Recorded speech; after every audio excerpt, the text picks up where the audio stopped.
Okay, this video is going to show you how to do a voltage drop on the positive and negative side of the starter. The reason it's important to do this is because you may have a good battery and a good starter, but if you have resistance in the wires, either the ground circuit or the power circuit, the starter's not going to work properly.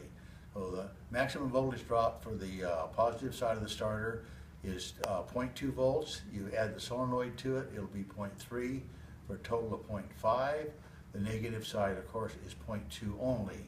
So it's hard to do this on a car because of the going up and down. So I have a starter here, I have our DVOM, and of course I have my battery.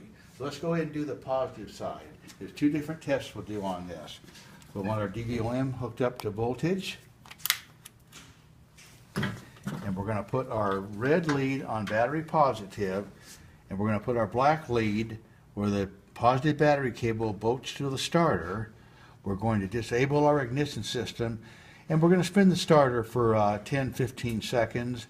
And what we should see here is 0.2 volts or less. If you have more than that, something wrong with your cable, clean your connections. Now, we want to check the integrity of our solenoid. So we're going to bring our black lead down to the other side of the solenoid. Now we'll spin this for 10 or 15 seconds. So what we should have here is a maximum of 0.5 volts. So that's the positive side.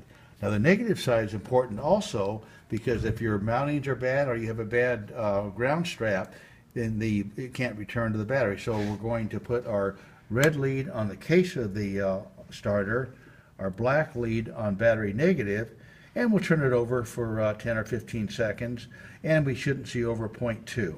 So if the voltage drops are good on both sides and the starter's not working, you've got a battery problem or a starter problem. Okay?